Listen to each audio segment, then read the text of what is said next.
Sige po. Let's talk about your families, relationships of husband and wives. And as we take a look at this, think a while. How much would I pay to ensure that I have a very strong marriage? Amen? Magkano babayaran mo para mabuhay? Yun tanong lagi, di ba? Pero magkano babayaran mo para maging matibay ang inyong pagsasalong buhay? Amen. Shall we pray? Lord, thank you because God is interested with my marriage, our marriage. And we believe with all our heart that the love of God can flow in us so that relationships of believers will be tough and truly persevering. We ask this in Jesus' name. Amen. Amen. God bless you. Let's take a look at the word of the Lord. Together? Ready? Go. Sa pamamagitan ng karunungan na itatayo ang isang bahay at ito'y naitatatag dahil sa kaunawaan. Ang loob ng tahanan ay napupuno ng lahat ng magagandang kayamanan dahil sa karunungan. Amen? Amen. Tanungin mo nga yung sarili mo bago ka umupo. Ang bahay ko ba puno ng mabubuting, magagandang kayamanan? Amen? Tingnan yung katabi mo rin. Yung bahay mo ba puno ng kayamanan?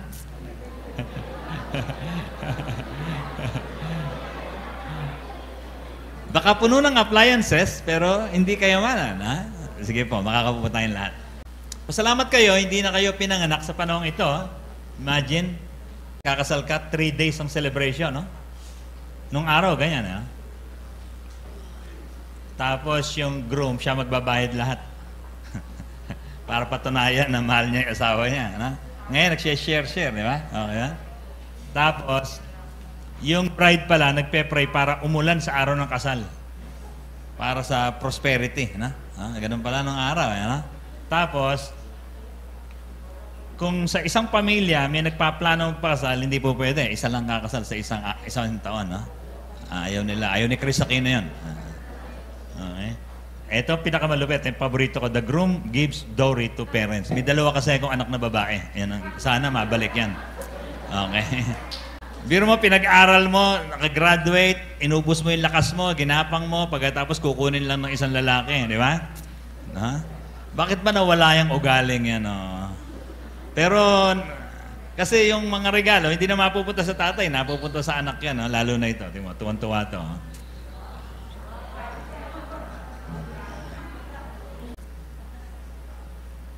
Ito po sa India, nakakatuwa po, yung mag-asawa, bago yung kasal nila, nag-positive po. Kaya naka-PPE po sila, sayang yung wedding gown. Pinag-PPE po sila rin sa... pero masaya pa rin, ha? Ang problema lang, yung kainan kasi, yung kainan. Kasi, pinauso po nila yung mask na naka-misiper. Kung palagay nyo, lagi nilang white ang wedding gown. Sa ibang bansa po, sa Europe, Germany, pinauso na po nila yung stylish black wedding dresses. Okay ba sa atin yan? Pwede ba sa Pilipinas yan? Puro kasi tayo pamahiin eh. Black is beautiful po, no? Sa iba meaning nga lang yan. Hindi na yung, here comes the bride, all dressed in white, di ba? Kasi po dito sa atin, here comes the bride, 9 months inside. Ito po, pang 9 months po yan. Pag ikaw, buntis ka na, yung mga ganyan ng mga wedding gown, uso eh. Ay, hindi mahalata yan, okay? Ganun na. Uso to, uso. Ilang sagot mo ron, ha? Okay. Kung ikaw naman, sinisipon, palagay ko ganito, no? Pwede rin yan. Giniginaw ka, nilalagnat ka, hindi na halata. Okay, pwede, ha? Uy, mahal yan, ha? Okay. Alam niyo po ba na meron palang wedding gown, 3.5 million by Serene Williams, no? Ang yaman ho niyan. Ano ba klaseng trabaho meron siya? Siya, wala lang. Ano lang po naman, champion lang naman sa tennis. No? 23 Grand Slam. Dami pong pera niya. Dollars ho yan, ha? Okay, pero kung palagay niyo mahal yan, panis ho yan dito. 152 million carats. Magkano po yan? $12 million po yan. 12 million US dollars. Kasi po, meron pong mga diamonds. Ang galing mo na-invento to. Dalawa po ito. Wala pa po nakapagsuot niyan. Okay? Ino-offer ho yan sa mga susunod na mga prinsesa. Ito pong dalawang to ay mga designer po sila. Okay? Palagay ko, ano lang yan, lalagay ho sa museo. Okay? Pero wala pa rin tatalo po sa kay Ate SP po tayo pag gusto niyo ng medyo meron ba? O puro for rent lang ba ron? Meron din binibenta ron? May binibenta rin pala. Okay. Mura lang, grabe. Sa Divisoria po ito, palagay ko mas mura kay Ate SP. Meron po 3-4 po doon. Alright. Bakit ka naman? Susuot lang sandali. Ilang oras ba mga kasalan? Pag ako nagkasal, 15 minutes lang. Una ho, kiss the bride kagad. Paano natin ito magsintang irog na ito? Hindi ako nakakita ng picture. Ito po yung pastor ni Bernard. Nung magkausap kami, sabi niya, nakikita kita lagi. Sabi niya, you're always with G12 Conference. He attends G12 conferences also. He's in one network of Pastor Mark Diaz in Caloocan City. So he frequents also. Now, it's very important to take a look at marriages. Why people get married? They're in love, okay? Pero sabi po nila, don't marry somebody because you love her, or you love him. Marry somebody because you want to commit to somebody for life, forever. And so it requires foundations. Amen. Kasi po yung love-love na yan, yung emotions po yan, po pwede pong maglaho yan. Di ba? Nung araw ay, di ba? Binubugawan mo pa ng langaw. Pag matagal na, susubuan ng langaw.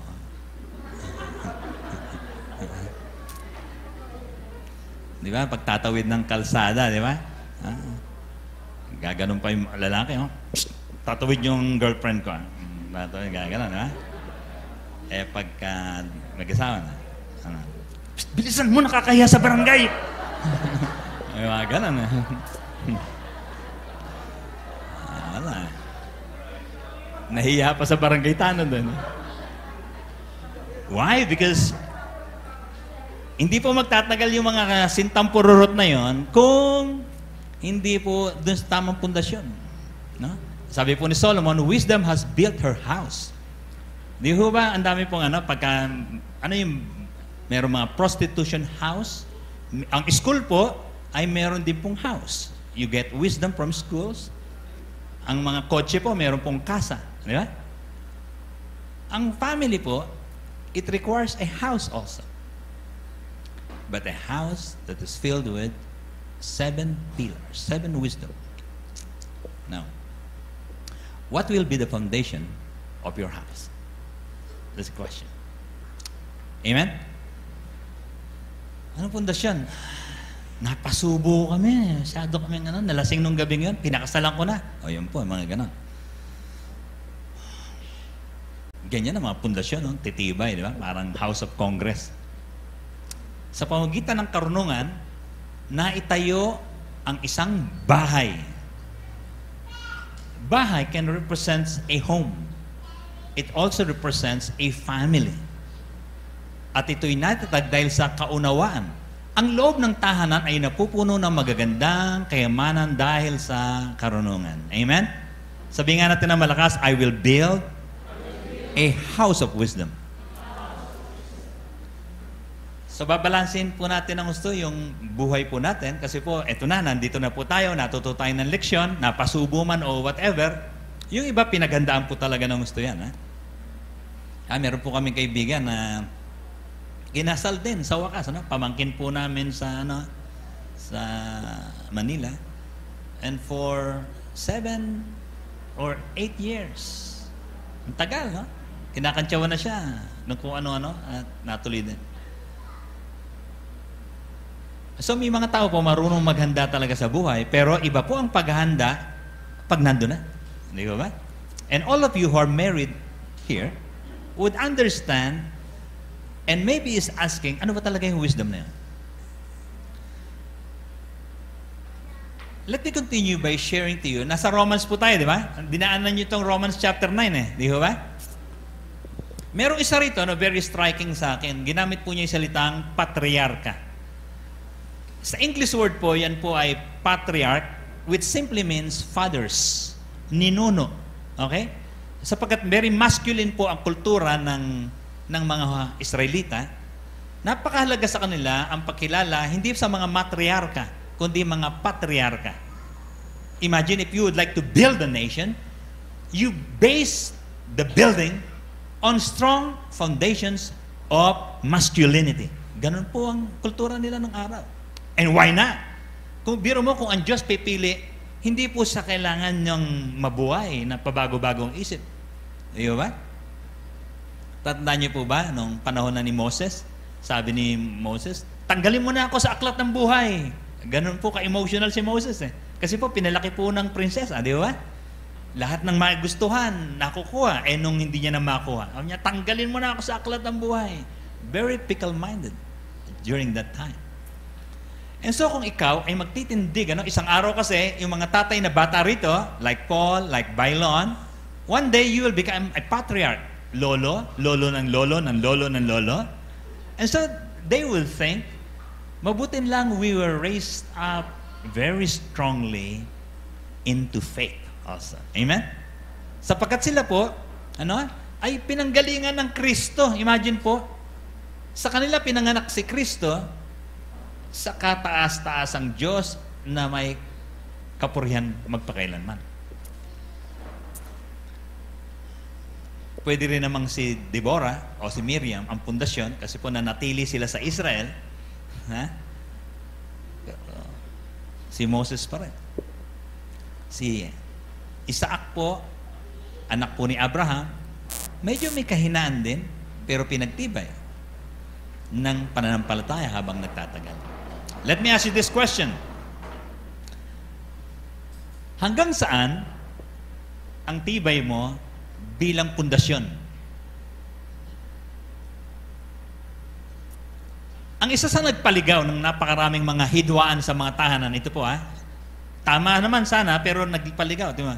Man is the head of the family. Amen? Tama po yun. Pero nung bata-bata pa po ako, nagkaroon po ako ng mga kaisipan na sumansala dyan sa mga ganyan. Sabi po niya, paano naman ako magpapasakop sa Paano ko kikilalanin yung ulo? Lasenggo po yung asawa ko. Ayun, problema, di ba? Pag binigay ko po yung pera ko sa asawa ko, masusugal po Yeah? Let me give you another example. Inalabit ng kumpare niya, yung kanya kumpare. Sabi niya, pahiramin mo muna akong pera. Naku, Dre, wala akong pera. Pambayad namin ng kuryente ito bukas. Tapos pambili ng anak ko tong pera ko sa bulsa. Hindi. Babalik ko rin mamaya. Sukat kumagat po siya ron. Pag uwi niya po ng bahay, lulugo-lugo po siya sapagkat hindi niya na makita yung kumpare niya. At lagot siya sa asawa niya. Bukas puputulan sila ng kuryente. At yung anak niya, iiyak mamaya. Are you with me? And so what are the foundations needed para hindi po kayo, hindi lang dahil sa hindi ka dapat madenggoy, kundi alam mo kung ano yung magwawasak sa inyo kasi magkaaway kayo lagi kapag hindi ka nagbago ng mga estilo. Ang sagot po ng misis sa kanya, paano ko matitis ko ba si pare iyahan mo siya maputulan ng kuryente, ba tayo mapuputulan tayo bukas. Ayan. At yung anak, iiyak, kasi hindi po pwedeng magpasensya ang bata. Napansin niyo ba yan? The faith of children are very fragile.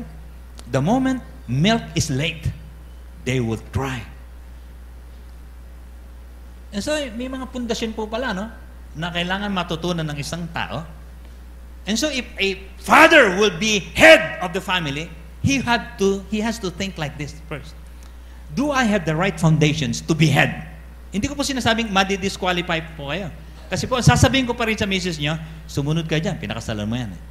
Kung saan kanya dadalhin yan. Pero if you can balance the equation, the equilibrium, and borrow some authority sometime so that the direction of the family will be well.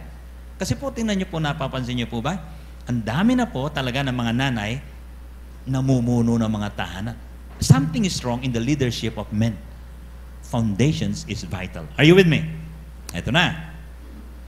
Kasi po, pagka ganito, sabi po niya, A man that has not dealt with his foundation cannot deal with another person's foundation.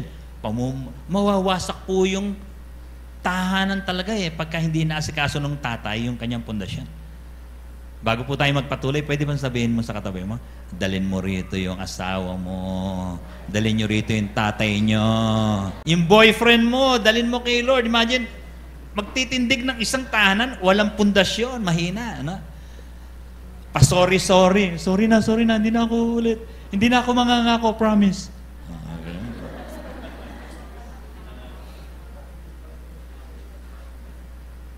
Lay a foundation. Ganito po ang picture talaga. Ha? Gusto ko tong picture na to, nung makita ko to, sabi ko, instead of the head, tama pa rin po yun, ha? Husband is the head. Turo po ng Bible yun. However, before he becomes head, he has to take care of his foundations. Amen. Say that word with me. Foundation. Jesus is my foundation. Bigat ho ng pamilya. Ano? Nilagnat yung anak mo, panik yung misis mo, kaya mo yon? Yung mga ganon, yung mga pressure na ganon. Pagkatapos, ano pa? Nakitira ka sa biyanan mo, tititigan ka ng biyanan mo, hindi kikibo yun, tititigan ka pa lang. Patay ka na ron. Yeah? Mabigat. Ito po sabi ng Bible, ha? Ang bilin po sa isang tatay, nakulong po kasi si Apostol Pablo, di ba? Na-meet niya itong tatay na to, sinabihan niya ng ganito, sumampalataya ka sa Panginoong Hesus at maliligtas ka. Pero ikaw na tatay at ang iyong sambayanan din. Amen? Amen? Dapat sasampalataya ka muna kasi pag hindi pwede sabihin, anak, gising na kayo, punta kayo sa MCC, 9 o'clock na, bilisan nyo, ligo na. Tay kayo po, dito muna ako, manonood akong TV. Hindi po pwede, di ba? You have to take care of your foundation too. Sabi nga nyo to, ang tatay, maunang sumampalataya. Pero that's not the case to many of you.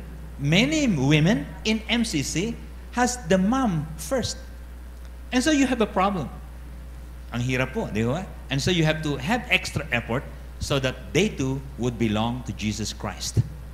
Amen. Mag-isip kayo mabuti. Paano? Mag-pray mabuti? Hindi po imposible yan. Ano? Kailangan lang po medyo didiskarte yan. There must be a door somewhere. Now, si Nehemiah kasi, imagine, talagang ganito mag-uisip pala sa Bible. No? You're a foundation.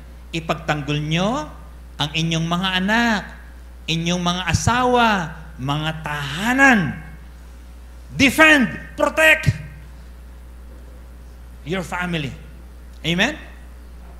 Si Nehemiah po kasi, dinatnan niya galing po siya sa exile. Nagtrabaho po siya sa hari ng Babylon. Pero pag uwi niya, sabi niya, nag-asawa ng mga mistisa itong mga ito. Pinag-iwalay niya po yung mga yun. Puro mga unbeliever ang asawa, pinag-iwalay po niya. Read Nehemiah. Pagkatapos po, nakita niya, mahihina, nagsisisiya kasi walang makain dun sa Israel. And he discussed the values and the basic needs to strengthen families. Who will do that? Dads. The strong father will defend a strong family. Amen. Amen? Po pwede ho ba yun? No? Dapat dadamin tatay dito. Alam niyo ba't kumukunti ang tatay? Karamihan, nag-outreach kasi. So, sabi niya, doon na lang po kami pupunta sa outreach. Dapat po, nag-take muna ng Word of God dito. Amen? Bago pumunta sa outreach para malakas talaga. Are you with me? Ang ganda pong lagay sa talata sa Bible yan, sa bahay. Ano? Ha? Ipagtatanggol ko bilang tatay ang aking asawa, anak at tahanan. Alright? Ano madalas pinagtatanggol? Yung anak lang. Pero yung asawa, hindi. No? Nakalimutan niyo po ba ito? Isipin niyo lang ito, Valentine's ngayon, ha? Baka nakalimutan niyo. Ang pinakasalan, asawa, hindi anak. Amen? So, pagtatanggol, kasama po yung asawa niyan. Okay, eto na. Uy, ito po pala yung mga dalaginding natin sa MCC. Ang galing, ha? Congratulations. Well done. Ang galing. Palapakan natin sila. Ha? Ang galing. Magaling na mga asher, ha? Mga kung ano-ano pinapagawa. Ha? Sa mga, pwede ho ba kayo magsalita? Mga ganun. Iniiwasan na sila ng mga tao ron.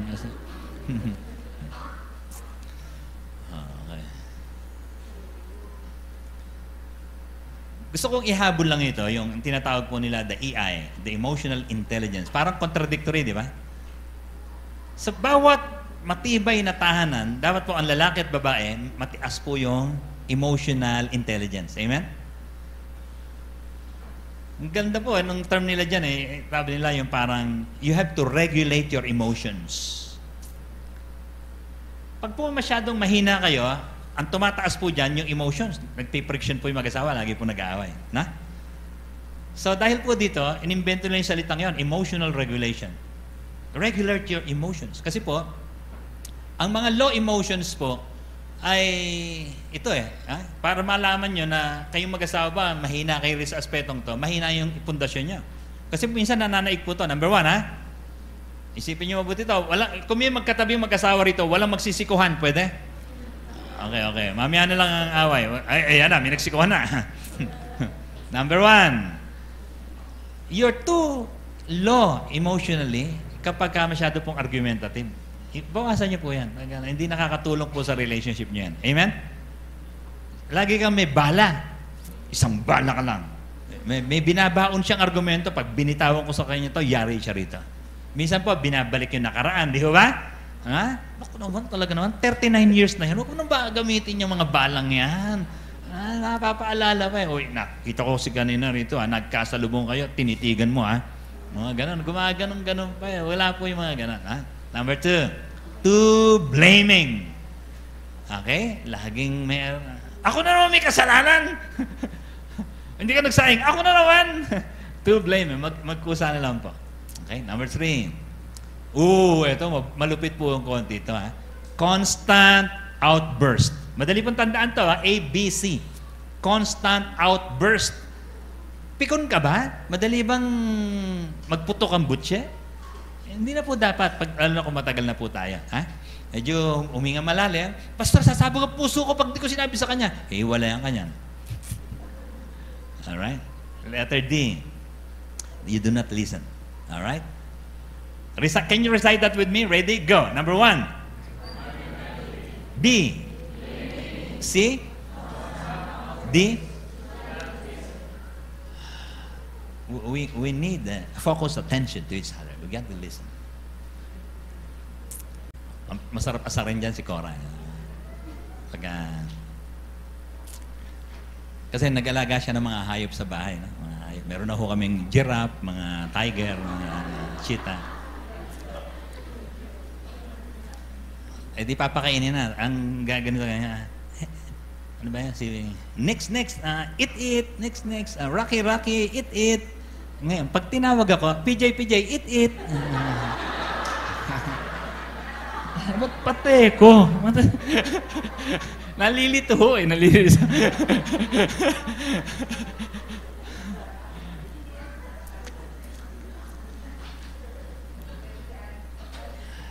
And you can just laugh at it. Amen? Pwede. Kasama na lang sa laro po ng buhay. Although napipikon din ako minsan doon sa eat na yun. Uy, sa Bacolod, matindi ho ito, Bacolod, Gusto niyo ba yan? Hindi ko naiisip yun, dapat ganito lang. Mass wedding po ito sa Bacolod. Bawal tanggalin ang mask. Mataas ho masyado yung coronavirus. What wisdom? What foundation? Uy, pagpagawa po kayo ng frame na ganito, maganda, nagkaroon lang idea. Through wisdom, a house is built, and by understanding, it is established. By knowledge, the rooms are filled with all precious and pleasant riches. Wow. Amen? It's a reminder. Teka muna. Emotionally low, hindi na, titirahin ko to. High intelligence, high spiritual foundations, high faith. Ano po sabihin? Wisdom. Ano po yung wisdom? These are your applied knowledge. You make decisions based on truth. Amen? Check nyo po mabuti kasi po baka you base your decisions on emotions. Dapat po, based on truth. Remember this, all storms passes very quickly. Amen? Napansin nyo ba yan? Isang oras lang, and then peaceful na uli. Wasak-wasak lahat, pero tapos na yung bagyo. So, kaya po ang payo, don't make decisions when you're very angry. Amen? Iiwanan ko na siya. Sabi naman ng lalaki, sama ko. Sabi ng babae, gusto ko na umalis sa pesting bahay na to. Sabi ng lalaki, ako rin. Sabayin na tayo. Ang galing, ano? Galang, alam mo yung kiliti ng mga misis talaga eh.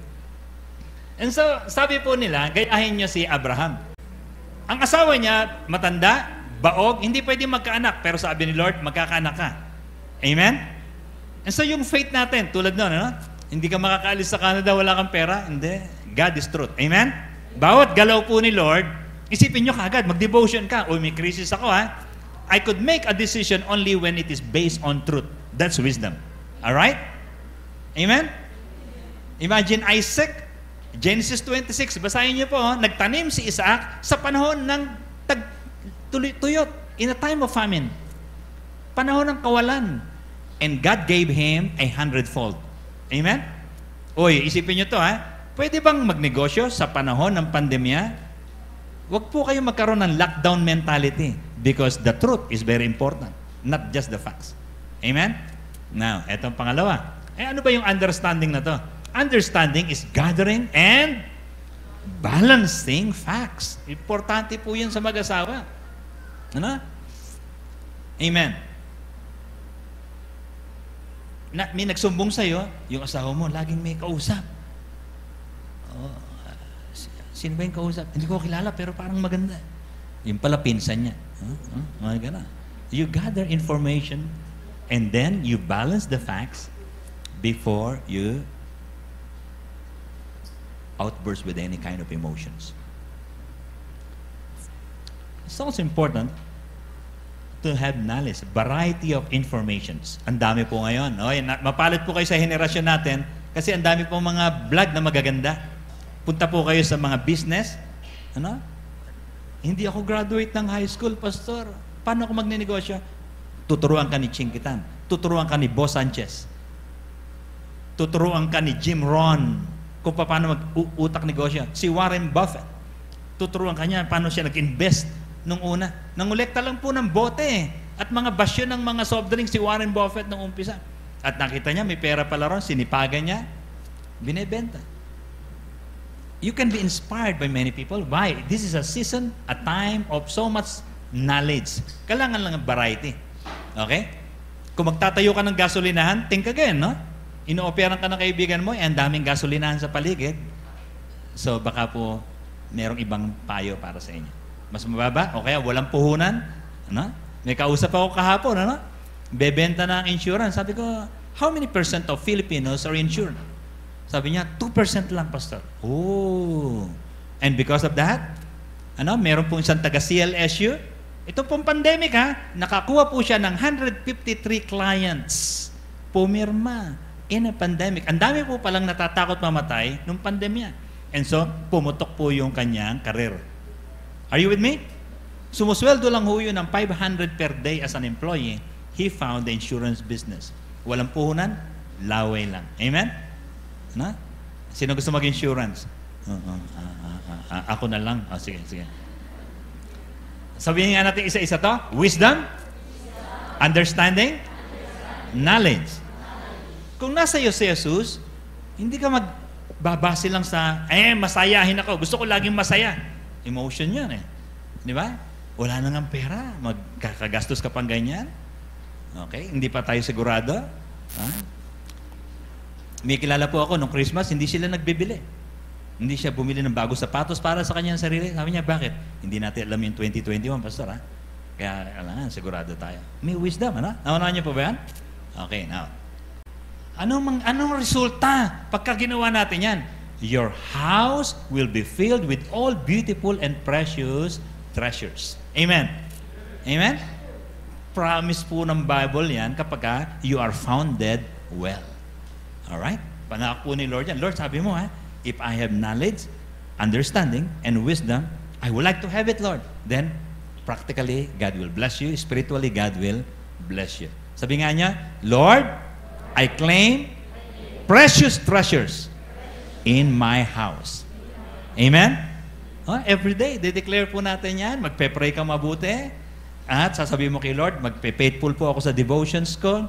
Gusto ko po, umattend po ako ng mentoring. I want to have all the wisdoms because MCC is a house of wisdom. Amen? Na? Ang sarap po mag-invite dito ng parents. Hindi katulad nitong asawan to, nasanay na lang sa kawalan ng wisdom.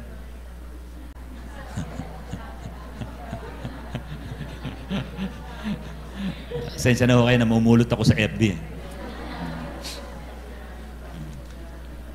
Oy, kung may tatay man dito, huwag nyo na sanayin yung misis nyo sa sanay na ako.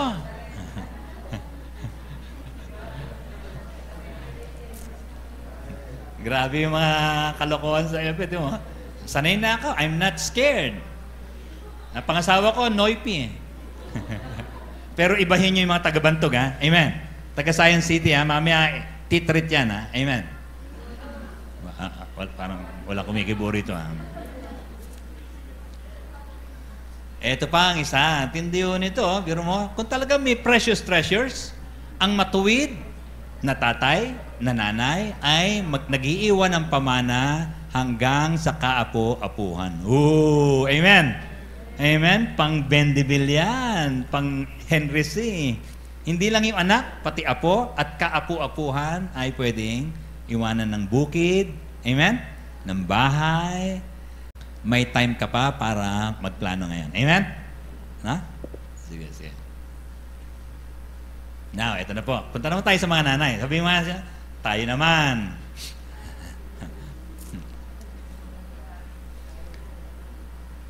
Kung ang tatay, pinagbilinan, patriarka ka, ninuno ka ng pananampalataya ng ating pamilya, ang nanay, pundasyon din po. Amen? Para sa mga anak, para sa magandang desisyon ng asawa, napakalaga ng papel, no? Sabi po ni Solomon, no? Mahirap makakita ng mabuting asawa. Higit na sa mamahaling alahas ang kanyang halaga. Wow! Amen? Ano? Sabi mo sa asawa mo mamaya pag-uwian, ha? Para kang diamante. Ha? Ang sarap isan lang. Hindi. Lubos ang tiwala ng kanyang asawa, pundasyon eh. At saganang pakinabang ang makakamit niya. Amen? Amen. Palakpakan naman natin po yung mga nanay nandito dito. No? Banda. So, banda. Balansin po ito. No? Tingnan mo ito. Another from Solomon, she dresses herself with strength and makes her arms strong. Why? Ay, yung asawa ko, nagkakasakit, I have to be strong. Hindi po pwedeng nagkasakit ka rin. No? Natatakot siya, sinabi mo, takot ka rin. No? Minsan may nagpakonsultang pamilya, tinanong yung, nilalagnat ko yung anak ko, 1 week na. Nako, anong mga average na lagnat niya? Nagte-39 po, minsan po nagko-40. Nako, baka umakyat na sa utak niya yung kanyang gumanon ho yung doktor. Hindi pa po nalalaboratory. Nervous. Paano yung text kay Cora? Kasi nga, they need prayers. Sabi ko, taka mo na. You have to be strong. Amen? Na? Hindi po pwede nauna ang panic. Sabi nga nyo na malakas to, I am emotionally intelligent. Regulate my emotions. Na? At least ngayong araw na to, Valentine eh. Malakas ang aking mga bisig. Ha? Dapat po ang mga nanay, dahil sa magaling, tingnan mo mga babaeng ito. Ang dami pong babaeng binanggit dito. Uy, this one is from Luke chapter 8, verse 3. Ha? Si Juana, na asawa ni Cusa, nakatiwala ni Herodes. Sino pa? Si Susana. At marami pang iba. Anong ginagawa nila? Tinustusan ng mga ito mula sa sarili nilang ari-arian ang mga pangangailangan ni Jesus at ng kanyang mga alagad. Isa pala sa sekreto ni Jesus, strong moms. Amen? Hey, take a look at this. Moms are also foundations of the church in the longest time. Ang dami po. Nauuna po lagi. Tumalapit kay nanay mo. Kay Lord yung mga nanay mo na. At dahil po dito, nakita ko, ganun din po nangyayari sa mga simbahay po natin. Mga nanay po ang una nag-response. Amen? Tapos po, mabuti, may mga tatay na po tayo. Pupunta yung mga tatay din dyan, ha? Para lumakas din kagad sila Kuya Narseng. Di ba? Rene, marami tayong nanay masyado sa Saranay. Huwag kong babawasan. Pero, kailangan mag-recruit tayo ng mga tatay dito, tutulong sa atin doon. Amen? Sabi mo, saklolo. Magaling sa bahay ang mga nanay, pero magaling din sa pagmimisyon. Amen? Ang mga tatay po, tinutulak na rin po natin magpastor ngayon. Of course, they're very concerned. Mabigat po kasi maghanap buhay. Mabigat. And so, salamat sa mga tatay. Kaya pwede po kayong maging misyonera. Amen? Kasi po, ang mga asawa nyo, bumabalikat ng mga paghahanap buhay. Amen? Palakpakan naman natin tatay na masipag maghanap buhay. No? Grabe, na? Now, and so, ito na. Valentine is a season of distinction for both moms and dads. Ano po yung sabihin niyan? Si Malakay, yung pong propeta bago si John the Baptist, nagbitaw ng ganitong salita. Muli niyong makikita ang pagkakaiba ng mabuti at ng masama. Ng taong naglilingkod sa Diyos at ng hindi naglilingkod sa Kanya. Ngayong araw na ito, isipin niyo mabuti ito. Can you distinguish yourself as not in wealth? Okay din po siguro kung angat kayo sa kayamanan, yung bang hindi ka ninenervyos pagdating sa mga enrollment, bearing, ano? Hindi ka natatakot kay Judith. Lagi ka na lang sa katapusan, may Judith na naman ako, meron na naman ako. Hindi ka takot doon. Pero, po pwede kaya that the greatest distinction of your family is that they distinguish you in the fear of the Lord. Amen? Strong. Sigurado sila, ay, distinct yan. Hindi yan mangiiwan ng asawa. Amen? At matakot po tayo na isa sa mga kategoryang ito, malaglag tayo. Yung bang, you can just elope with anybody. Young girl as they are. Isa pong pagkakataon, may pumutok kong balita dito sa paligid lang. Andiyan yung misis niya, matibay naman, nagninegosyo, pero siya, gumawi-gawi ng kabanatuan, dumadalaw-dalaw dito, nagsisimba-simba pa rin. Pero yung lahat ng punta niya simbahan, napapayo ko, sabi yung pastor, pumunta sa amin, hindi ko alam paano ko i-welcome, kasama kasi yung isa. At yung misis niya, bubulong-bulong kapag pinuntahan yung simbahan, kasama yung babae, yung misis, galit doon sa pastor. Ba't mo tinanggap? Sabi ng pastor, paano ko itataboy? Malaki yung problema ang binibigay niyo sa lipunan.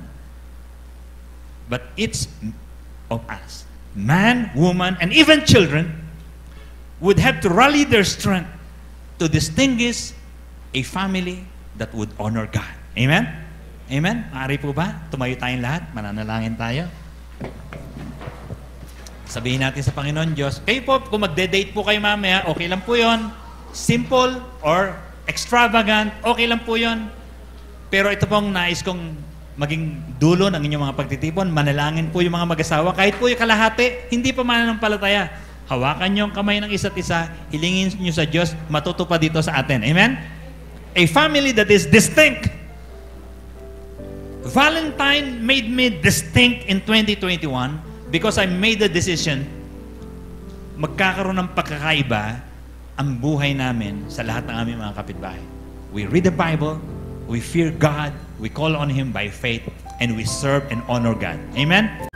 Makita nawa ng barangay namin, ng aming mga binan, ng aming mga anak, ang pagkakaiba ng naglilingkod sa Diyos at hindi naglilingkod. Na mas masagana ang dulang at mas payapa ang bahay. At kay sarap ng mga gantimpala na galing sa Diyos mula sa pamilyang sumasamba, naglilingkod sa iyo. Make it very clear to us that you always distinguish the wicked from the righteous. Thank you, Lord, that you have called us to be followers of the Most High God, the author of love, foundation of every family. In Jesus' name, amen. Amen. God bless you.